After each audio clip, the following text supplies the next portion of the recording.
ধরনের ঘরের মধ্যে আল্লাহ পাকের রহমত থাকে না, বরঞ্চ ওই ঘরের মধ্যে যে কোনো সময় গজব নাজিল হতে পারে। এই 3 ধরনের ঘরকে আল্লাহ পাক রব্বুল আলামিন পছন্দ করেন না। কথাগুলো খেয়াল করবেন। নাম্বার 1, আল্লাহ রাসূল বলেছেন যে ঘরের মধ্যে নারীর কথা পুরুষের চেয়ে উচ্চ স্বর হয় কিনা। এমন নারী নাই? এমন কেউ বলতে পারবেন যে আমার ঘরে আমার স্ত্রী আমার কথার চেয়ে উচ্চ স্বরে কথা বলে না? প্রত্যেকটা ঘরের মধ্যে আছে।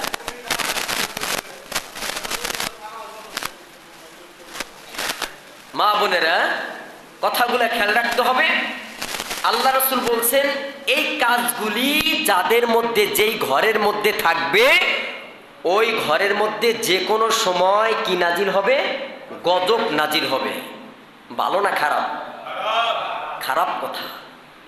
ভাইয়ের আমার, আল্লাহ রাসূল বলেছেন যে ঘরের মধ্যে নারীর আওয়াজ, কণ্ঠের আওয়াজ পুরুষের চাইতেও বেশি হয়ে যাবে, ওই ঘরের মধ্যে আল্লাহ পাকের রহমত আসবে না।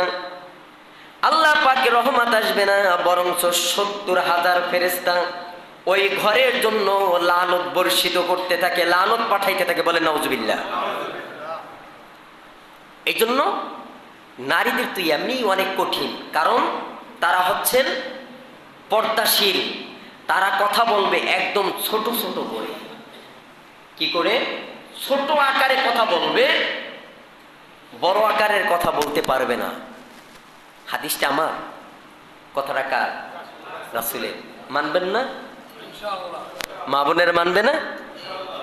যদি মা বোনেরা দেখবেন আপনাদের চাইতে বেশি আওয়াজটা বেশি হয়ে গেছে, তখন তাকে বুঝাইবেন। নারীরা কিন্তু একটু বাঁকা হয়। কে? নারীরা একটু বাঁকা হয়ে থাকে, কিন্তু আবার তাদেরকে যদি একটু বুঝানো যায়, তাদেরকে যদি একটু পাম্পটকি দেওয়া যায়, পাম দিলে তারা আসলে ঠিক হয়ে যায় ইনশাআল্লাহ। তো আমাদের মা বোনদেরকে সুন্দরভাবে কি করতে হবে? তাদেরকে টিপস দিতে হবে, বুঝাইতে হবে। তারা তো শুনতেছে, তারপরেও আপনারা বুঝাইবেন। নাম্বার 2, আল্লাহ রাসূল বলেছেন যে ঘরের মধ্যে অন্যের হক মারা টাকা ঘরের মধ্যে থাকবে, আর ওই টাকা দিয়ে আপনি সংসার পরিচালনা করতেছেন, যে কোনো সময় আপনার ঘরের মধ্যে আযাব চলে আসবে, গজব চলে আসবে। গজব চলে আসে। আর যদিও ওই ঘরের মধ্যে নামাজ রোজা করা হোক না কেন, ওই ঘরের মধ্যে নামাজ রোজা করা হোক না, কিন্তু ফেরেশতারা সওয়াব লিখবে না। কয় নম্বর বললাম? 2 নম্বরে, যেই ঘরের মধ্যে পরের হক মারা টাকা থাকবে জমাকৃত, ওটা আপনার না। পরের হক মারা টাকা আপনার আমার ঘরের মধ্যে যদি থাকে, আর ওই টাকা দিয়ে আপনি সংসার পরিচালনা করেন, সংসারে ব্যয় করেন, ইমিডিয়েটলি ওই সংসারের মধ্যে গজব চলে আসতে পারবে ইনশাআল্লাহ। এটা কি ভালো কথা? খারাপ কথা। এই কথাগুলা আপনার আমার জন্য মানতে হবে। এই কাজগুলি করা যাবে না।